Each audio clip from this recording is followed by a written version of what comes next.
Good evening. Apologize in advance for the wind. Just getting out to feed the 3 steers here. Already standing there waiting for us. Still haven't quite added to the distillers yet, so they're still on the bag feed here, still enjoying it. One thing that we actually just added is some mineral. They hadn't had mineral.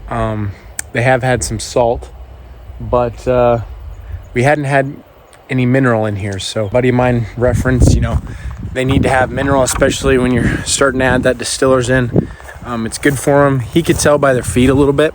Now he is used to feeding cattle, so he's a little bit, more in tune with some of the feeder cattle signs and things.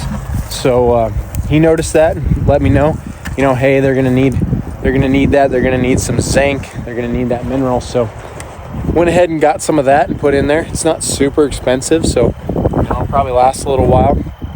And he said, when you start bumping up that grain, and especially the distillers, they're going to start craving some of that mineral. So we should see it start disappearing here a little bit more. We start pushing distillers up a little bit. Take advice from others who have done the thing that you're trying to do, or have, maybe a little bit more experience in something new that you're trying out.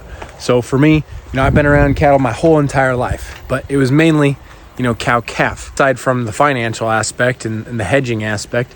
But as far as actually, feeding them out, this is a little bit newer to me. I did a lot of due diligence and a lot of looking up and a lot of, asking questions ahead of time. So I did all that ahead of time.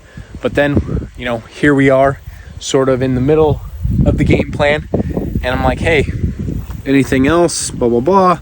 He said, hey, I recommend you use some minerals. So we're going to go ahead and implement that. AgriSummit community can be that thing for you if you don't have people who, and that once again is just one of the huge benefits to being a part of the AgriSummit community.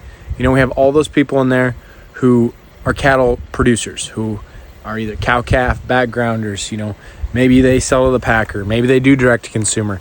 Everybody's got their own little experiences, and there's also different in every single area. So you can go on there and ask a question in the forum. And if it's anything to do with, hedging, LRP, or any of those, those top topics that I think every cattle operation should know, then you can go ahead and watch the courses. If there's something you want to learn and it's not in there, let us know when you're a part of the community, and we'll make a course. We'll get an expert in there on that topic, and we'll actually continue to add value for the members. And if that's something you're interested in, check out the link in the description. AgriSummit community is only going to grow and get better from here. So if you'd like to be a part of something that is really going to explode, why not sign up today? Here we have the cat that likes to interrupt all these videos.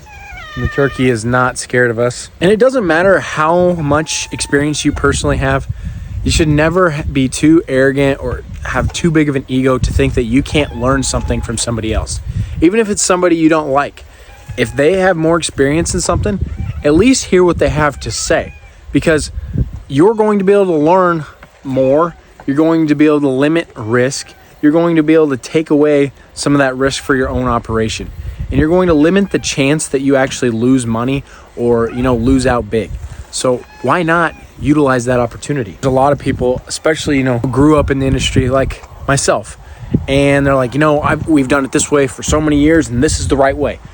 Well, we've talked about it many times. There's so many variables. Like, yeah, that might have worked for you. But could you tweak something just a little bit and make it even better and actually enhance what you can do in the next 10 years? If your trajectory is like right here, could you make it here if you just tweak one little thing? You don't know, because you're not keeping an open mind. So make sure you are keeping that open mind, and make sure you're continuing to research. Times are changing. Things are changing at all times. We look at the cattle market right now. If we look back, 8 years ago, the cattle market was nowhere near what it is right now. So let's think about the people back then, what they were doing, and how the things they had to do to keep their operation successful. Was it just literally their row crops or diversified income that kept their operation afloat? Or were they actually able to make profit then and then tweak a system that is perfect for their operation, to where now they're making 10x what they were making back then. But they were profitable at all times, so they limited, as much risk as possible. I want to build an operation that is going to last not just your lifetime, but generations to come, your kids' kids. Then we need to work together. We're small business owners. Our operations are just small businesses. And if we want these family operations to stay alive, we have to work together. And if you're tired of those family ranches and farms disappearing in your area, subscribe to the channel, check out AgriSummit. The more likes and subscribes we get, the more time and effort we can put into this channel to bring you valuable content. We're only going to grow from here, and I appreciate all your support. That being said, I'll see you in the next one. Appreciate y'all. God bless.